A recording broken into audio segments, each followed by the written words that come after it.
Class में मैंने आपको हिंदी लैंग्वेज का सिलेबस बताया था और हम लोगों ने हिंदी लैंग्वेज के पेन पेपर टेस्ट के पहले पार्ट 2 वर्ण विचार इस पार्ट को पढ़ा था। प्रीवियस क्लास हमारी लाइव क्लास थी। तो स्टूडेंट्स, आज हम इस पार्ट के अभ्यास प्रश्न करेंगे। तो अभ्यास प्रश्नों को करने से पहले आइए शॉर्ट में जानते हैं कि हमने इस पार्ट में क्या पढ़ा था। तो स्टूडेंट्स, वर्ण क्या होते हैं? जब हम मुख से कुछ बोलते हैं तो हमारे मुख से कुछ ध्वनियां निकलती हैं और इन्हीं ध्वनियों को लिखने के लिए हम जिन चिन्हों का प्रयोग करते हैं उन्हें ही वर्ण कहते हैं। बच्चों, वर्ण भाषा की हमारी सबसे छोटी इकाई होती है।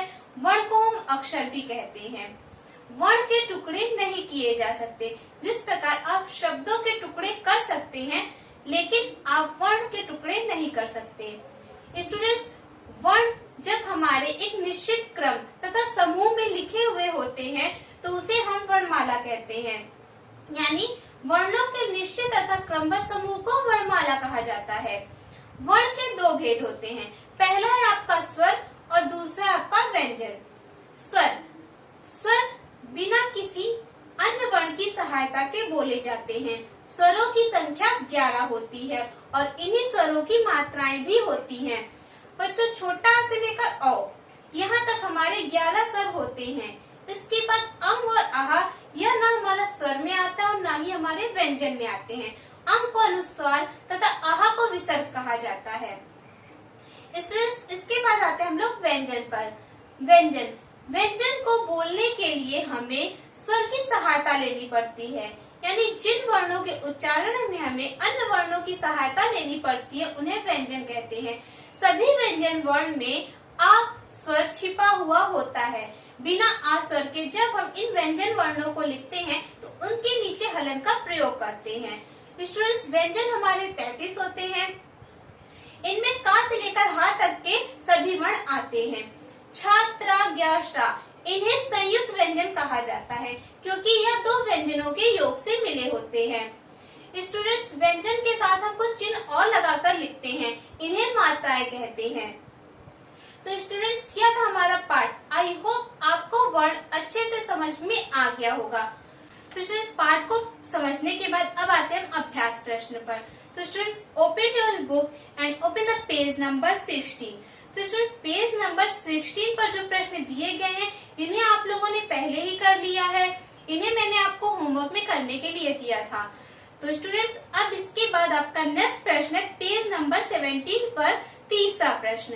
नीचे दिए शब्दों में वर्णों को अलग अलग करके लिखे। यहाँ पर जो शब्द दिए गए हैं आपको इन्हें अलग अलग करके लिखना है। पहला है आपका कमरा। तो इसे हम कैसे लिखेंगे? क प्लस आ प्लस मा प्लस आ प्लस रा प्लस आ, कमरा। जहाँ पर आपकी जो मात्रा होगी वही अक्षर आपको लिखना होगा और जहाँ पर हमारी कोई मात्रा नहीं होगी वहाँ पर जब हम इन्हें तोड़कर लिखेंगे तब उसके नीचे आपको हलंत लगाना है और उसके बगल में आपको आ लिखना है। रूप, रा बड़ा ऊ की मात्रा, पा आ। पा के बाद कोई भी अक्षर नहीं है, इसका मतलब है कि यहाँ पर हमारा आ स्वर छिपा हुआ है। तो हम इसे ऐसे राइट करेंगे। वृक्ष, वा री क शा। छा आपको पता ही है कि यह हमारा का और शा के योग से बनता है। घड़ी, घा प्लस आ प्लस रा प्लस बड़ी ई।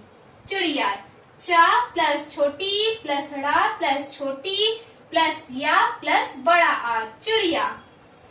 इसके बाद नेक्स्ट प्रश्न है आपका चौथा। चित्र के नीचे दिए शब्दों में मात्रा लगाकर पूरा कीजिए। तो यहाँ पर जो चित्र दिए गए हैं उनके अक्षर लिखे हुए हैं, बस इसमें आपको मात्राएं लगानी है। तो पहला है आपका कबूतर, यहाँ पर बड़ाऊ की मात्रा लगेगी।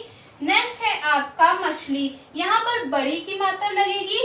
नेक्स्ट है अमरूद, यहाँ पर भी ऊ की मात्रा लगेगी। बकरी, यहाँ बड़ी की मात्रा। कछुआ, यहाँ पर छोटा ऊ और बड़ा आ की मात्रा। लौकी, यहाँ पर औ और बड़ी की मात्रा, लौकी। इसके बाद नेक्स्ट प्रश्न है आपका पांचवा। रिक्त स्थानों की पूर्ति उचित शब्दों द्वारा कीजिए। पहला का, हिंदी भाषा का मूल खाली जगह नहीं है स्वर।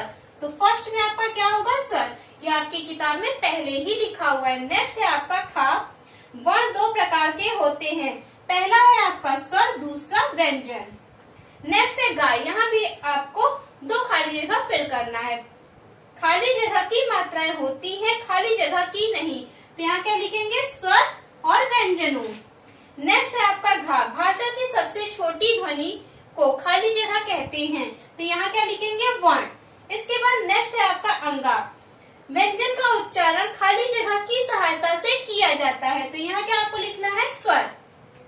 इसके बाद नेक्स्ट प्रश्न है आपका पेज नंबर 18 पर प्रश्न 6, वर्णों को जोड़कर शब्द बनाइए। अभी आप लोगों ने शब्दों को अलग अलग किया था, अभी अलग अलग वर्णों को जोड़कर आपको शब्द बनाना है। तो पहला शब्द हमारा बनेगा ऊन, दूसरा शब्द बनेगा किला, तीसरा शब्द आपका होगा पौधा और चौथा शब्द होगा आपका चादर। इसके बाद नेक्स्ट प्रश्न है 7वां, नीचे कुछ उल्टे पुल्टे वर्ण लिखे हैं, इन्हें सही क्रम में लिखिए। तो पहले वाले बॉक्स में जो आपके वर्ण लिखे हुए हैं उनमें होगा गाजर, सूरज, सवेरा, मंदिर। इसके बाद नेक्स्ट जो बॉक्स आपको दिया गया है हमारा सही शब्द होगा पहिया, चिड़िया, साबुन, नौकर। तो इसे आपको अपनी किताब में ही राइट करना है। इसके बाद नेक्स्ट प्रश्न है आपका 8वां प्रश्न, नीचे दिए व्यंजनों से 3-3 शब्द बनाइए। यहाँ पर कुछ व्यंजन वर्ण दिए गए हैं, उनसे शुरू होने वाले 3-3 शब्द आपको लिखने हैं, तो इसे आपको स्वयं करना है। और यह भी आपका क्लास वर्क है, जैसे डा से डमरू, डोर, डोली। इसी प्रकार आपको अड़ा, ढा, इनसे शुरू होने वाले 3-3 शब्द लिखने हैं। नेक्स्ट है आपका 9वां, नीचे दिए वर्णों से 2-2 शब्द बनाइए। सा, जैसे सामान लिखा हुआ वैसे ही आपको सा से एक और शब्द बनाना है।